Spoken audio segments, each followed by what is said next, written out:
Good afternoon and a warm welcome. You're watching Education News Network, and today we're going to be discussing the topic making up for the lost academic progress once schools reopen physically. And for that, we have with us a panel of eminent educators who will be joining us in this discussion today. So let's welcome our first panelist of the day. We have Ms. Nirali Dagli, the principal of Calorix Public School, Ahmedabad. We welcome you, ma'am. Thank you, Nitya.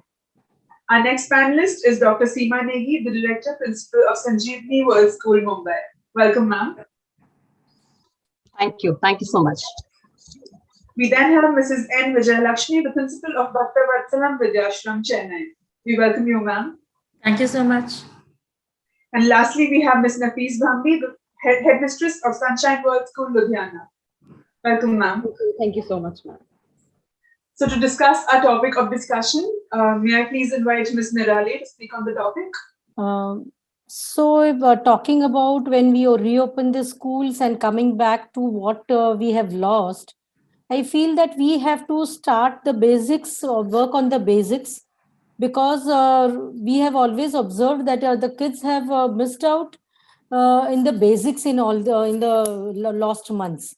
So a bridge course, which we call as bridge course, which will help them pick up from what is left out and to the next what way they are coming. So a good bridge course, which will basically cover all the basic requirements for movement from one class to the next class, or I would say for a movement from one division to the next, what they are moving, suppose class 3 to class 4 or class 1 to class 2, that movement. So whatever basics are needed, that will have to be done again in a very mannered and structured way, and that is what we call as bridge course. So that is really going to help us. And of course, even this year, we were not sure whether we are going to have a physical school or an online school. We did start with a basic course even for an online school, because we thought that many kids must have lost a lot of things, because every child has a different way of learning. Some may not have got coped up with the online learning part, which they are slowly getting used to it. But in the beginning, when we started in the last March end, many must have not coped up. So to help them cope up with the lost part, we are working with the bridge course, and I think the bridge course is going to be the best part, that all the schools, if we are all able to adapt it well in a well-structured manner, it is going to help the students cope up well with whatever has been lost by them. So that is one thing. And second is again the connectivity. The connectivity between the teachers, because the poor students have lost a lot of warmth from their teachers. So again, having that connectivity, coming out of that virtual world and coming into the real world, the teachers and students connectivity is going to play a big role in their new learning system. So these two things, I think that will take care of the academics as well as their mental well-being also, and they are able to accepting the new normal again, because for kids it has been a huge gap. So even for the teachers also, it is going to be a little different from what they have been doing. But yes, here we look at the students. I feel these two things, the bridge course as well as forming a good bond between the teachers and students, will help them overcome all the lost time. Because only studies is not going to be important when they come back. It's also going to be important that how they are again ready to pick up what is lost or what is required, and to come to the mainstream. So these are the two things which I would like to share. Thank you. Thank you for sharing your thoughts, Ms. Nirali. I completely agree with what you said, especially about the importance of brushing up on the basics of students. Thank you. May I invite Dr. Seema Negi to speak on the topic, please? Thank you, Nitya. And yes, Nirali ma'am has set the tone for the entire session. Definitely, we have to start from the basic. And now, before I move forward, my pertinent question is when we talk about our pre-primary children who have started their education online, for them, school means opening their laptop and sitting in front of the laptop.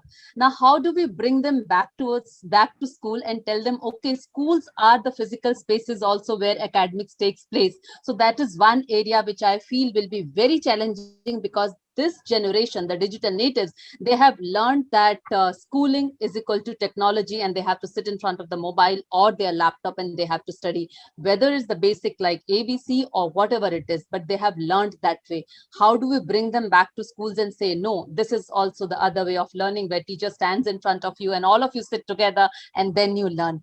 Next is children have lost the touch when it comes to writing. Hardly anybody has written last year. When we talk of examination, they were more of Google Forms, so they were typing and sending. So the basics, again, it again brings me back to basic, whether it's grammar or solving mathematical problem. They have not done it the way they used to do it in school. So that rigorous practice which is needed to sharpen the skills. So it is not about rote learning or memorization. It is about sharpening the skills. Grammatical concepts are skill based. Your mathematical ability is your skill. So these are the skills which need to be sharpened. Next is, I think we have not conducted a lot of practicals in laboratories. So children have to come to lab and they have to do right from the virtual practical. They have to come to the world of their laboratories, whether biophysics, chemistry, and do the practicals. And teaching needs to be more methodological and more practical, because whatever we could do when it was screen time, we tried to bring everything alive as teachers. But when it comes to learning in the physical space, it has its own significance. So I think when the children will come back, we will have to again brush up their basic, what Nirali ma'am also very well said, because everything starts from there. Not that they have not learned. When you talk about concept, our children have learned concept, they have learned the ability to research, and they have moved ahead. But somewhere down the line, we have lost the communication skill, we have lost the skills of writing, we have lost the skill of emotional bonding with each other. So these are the things which will become more important than our academics, because when these are catered, academic definitely will be catered. So that's my take on that. Thank you, ma'am. Agree with what you said. Mrs. N. Vijayalakshmi, could we hear from you, please? Hi, everybody. We never expected such a prolonged closure of schools. So there is a, to say, alarming academic regression has happened. So as ma'am said, a bridge course is the need of the hour. So when the children come back to the school, definitely we cannot have a structured curriculum like how we had before. So definitely their reading and writing skills have deteriorated. So this has to be taken care. And teachers, we cannot extend the hours, but teachers should make a change in the way of methodology, so that whatever loss has happened, that has to be definitely taken care of. So I feel, as ma'am said, the kindergarten children, the pre-primary children, they don't know what is school. So they have just started their lower kindergarten with the laptop or with the tab. So there is no teacher child bonding, has never happened. Definitely virtual classrooms cannot take over the virtual classrooms, offline classrooms. So that bonding, that emotional connectivity, all this has to be taken care of. We have to think of the attitude of the children also. Definitely there is a change in the attitude of the children. So this closure of schools due to the pandemic has brought some changes in their sleeping pattern, in their mental stability, and most of the kids are in the nuclear families. So they are alone at home. The loneliness is a very major issue. So when they come to the school, they are with the peers. So the school doesn't have a life without children. So when they come to the school, they enjoy their main attractive the thing, what we can say is their peers. So they come cheerfully, seeing their peers, they enter the classroom, they giggle, they are so cheerful, they are so joyful, their playgrounds, the canteen, they have missed so many things in this 1 year. So all this has to be taken care only by giving their emotional bonding to the children. And definitely teachers are going to be the real warriors because they have to enhance their reading skill, which has deteriorated, and the writing skill.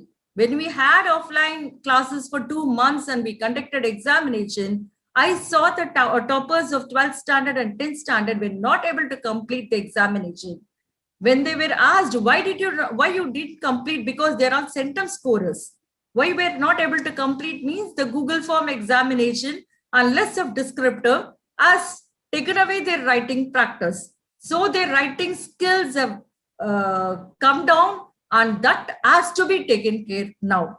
So definitely so much need to be done when there is when we are going to start the classes offline. Thank you. Thank you, ma'am. Ms. Nafees, could we hear you share your views on the topic, please? Yeah, thank you, Ms. Nitya. A very warm good evening, everyone. I think enough light has been thrown by my revered panelists, but I feel that, you know, when the students come back to school, they will bring with them an incredibly high level of need. So they will be returning with a large learning deficit, you know, with some of them more behind than others, because there were some parents who could support their kids in this virtual learning, and some could not because they were themselves out for work. So henceforth, some children might be at a slower pace than other children. This is what I believe. So now the lost academic progress can be overcome through strategized planning, where teachers have basically two challenges. First is helping children who are behind their curriculum. And the second one is teaching classrooms with remarkable diverse levels of learning and emotional needs.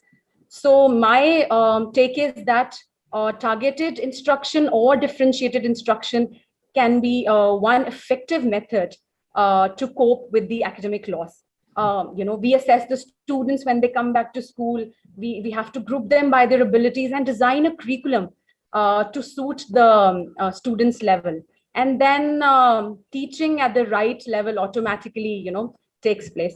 So for targeted learning, a lot of planning needs to take place. A well-designed, adapted curriculum, providing teachers with professional support, training, and so on. So I think that, we can have volunteers from the community also. Like our parents are so enthusiastic and fervent in helping us. So we can, take their help, with some kids.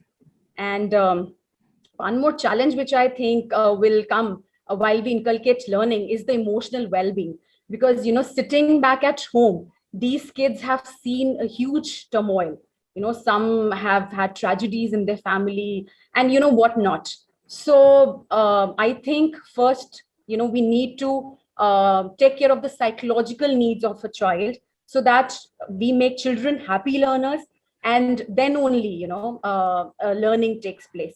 And that's how the academic loss can be overcome. Yes, there are some schools who have an edge of artificial intelligence, but it is not happening, it is not well implemented in schools of India. But then artificial intelligence is also of great help when it comes to personalized teaching. So that's what I feel. One is targeted instruction. Then second is emotional well-being has to be taken care of. And then, the schools who have artificial intelligence can obviously use it as a collaborative teaching. Teacher and artificial intelligence can make the best tool for education. Yeah, thank you. Thank you, ma'am, and thank you for putting forth the point about emotional well-being of students. So moving on to our questions, I think Ms. Nafees, I'll start with you only. So ma'am, these days on social media, we see a lot of these memes and jokes about students of this generation, like the batch of 2020 or the COVID batch as they call them. And they talk about how these kids are not going to get jobs in the future. So do you think that this learning loss that has happened, you said it's led to a lot of learning deficit. So what are the long-term repercussions on the kids? See, ma'am, the children who are not in their board classes as of now. So we can help them overcome through extra time and effort through our teachers and our planning. But then my personal take, that the children who did not appear for the board exams of grade 10 and 12, yes, they will be at a loss. Because, I understand that I should not be saying it, but you see, when I am hiring someone and who is not cleared board exam, I will have a certain reservation in my mind. So, I have to be very candid in saying that I understand that this pandemic has taken, a toll on everyone. But then the truth is this. Thank you, ma'am. Welcome, ma'am. Dr. Seema Neegi. Ma'am, how important do you think it is to train teachers on addressing the challenges that have occurred with regard to the students' attention span and the learning styles, and as all of you said, the pace of writing? Do you think teacher training has become crucial, especially now?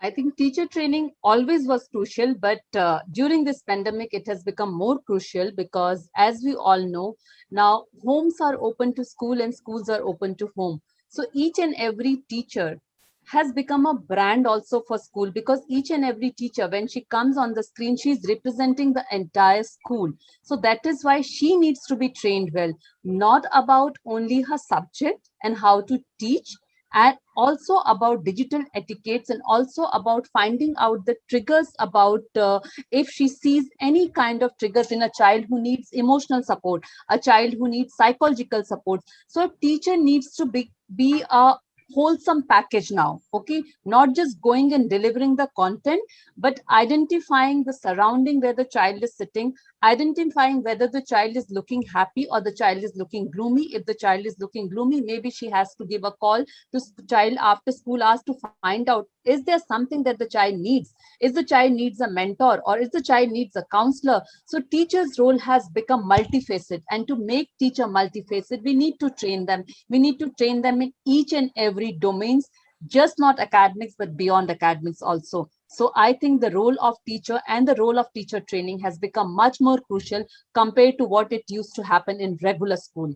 They need to be more sensitive towards each and everything. And as we know, we have overused the words like empathy and resilience, but yes, empathy and resilience have become a part of our day-to-day teaching and learning these days. That's what I feel. It is very, very important. Thank you, ma'am. So, Ms. Nirali, what are some of the ways you think we can tend to the emotional well-being of students once schools reopen? Like, do you think artistic and creative expression can be incorporated into the classroom? Yes, I agree that, because see, expressive arts has always played an important role with the emotional well-being, or understanding the emotional situation of a child or even an elder. So when once the schools are reopen, it's very important that the emotional well-being of not only students, teachers also is to be taken care of. So there, the expressive arts as well as integration of any kind of art form is going to be always very helpful. And as very well mentioned by my co-speakers here also, that somewhere or the other, the regular schooling has changed. The teachers, the way they were teaching, the students, that the way they were sitting in the class and learning with their classmates, everything has changed.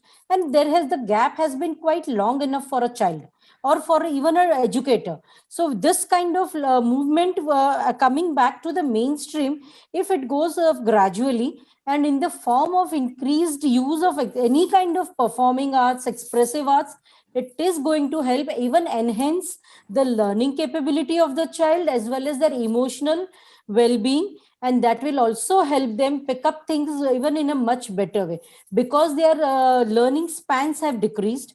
They are not used to sitting in a closed classroom side by side with other classmates. So initially they also will feel a little awkward. So this kind of performing arts will help a good bonding activity also for them. It will have a good bonding among the students as well as with the teacher and the child. So of course, the arts is really going to be a good way of coming back and bringing back the things to normal in a gradual way, because we know the way overnight we shifted to a different mode of learning, but coming back to our regular mode of learning is going to be a little difficult, and it is going to be a gradual process, and it has to be so that it goes in an effective way. So I completely agree with that. Thank you, ma'am. So, Mrs. N. Vijayalakshmi, we've always spoken about the importance of counseling students. But do you think extra emphasis needs to be laid on student counseling now after schools reopen post-pandemic? Definitely. More than the normal situation, in the new normal, children need more counseling sessions. It has to be from the teachers and it has to be from the school counselor and also from other agencies, because their emotional well-being and their mental health is the top priority now. As I said earlier, many children are isolated. They are single children in their families, not with discussing anything with their peers or with their teachers. So what they need is definitely a proper counseling, which can be done not only just by lecturing method, lot of yoga sessions, meditation, and other mental well-being and emotional well-being strategies are to be implemented. That has to be done with the curriculum. We cannot have definitely a standard sessions for this, because children are already have undergone more of academic and other emotional. Now they need more support from the teachers. Teachers definitely, they have to be a philosopher, a guide, and more of a friend. Like Dr. Seema said, for each and every kid. And there should be a personalized learning. It is not that you go for to a class with address to a 35 children and take a class and come out of the class. That cannot happen now. There should be a personalized individual learning should happen. There should be a strong bondage between the teacher and the student. And rightly said, so the teacher also needs a lot of counseling. They cannot follow the conventional method or the old strategies they were following. Definitely, we need to train them in this arena, and a lot of professional development courses also or sessions also to be conducted for the teachers, so that they will take to the children, and children will come to the normalcy, and their learning also will be better. Definitely, they should not be branded as pandemic generation. And as we hear about the jokes and other things, that should not, we cannot make this generation to go into all this. So definitely we have to see to it, when they go for the higher studies or when they go for the other universities, they have to be academically strong, emotionally strong, and mentally strong. Thank you. Thank you, ma'am. And thank you to all our panelists today. That was a very insightful discussion. Thanks a lot. Thank you. Thank you so much. Thank you, ma'am. Thank you. And with that, we come to the end of this insightful panel discussion on making up for the lost academic progress once schools physically reopen. I hope you enjoyed watching this discussion as much as I did while interacting with our panelists today. Due to time constraints, we could only take a few questions. But if you have any additional queries on the topic, do get in touch with us and we'd be glad to answer your questions offline. For more such videos, do log on to our website, theENN.com, and don't forget to like, share, comment, and subscribe to our channel. For now, signing off, Nithya.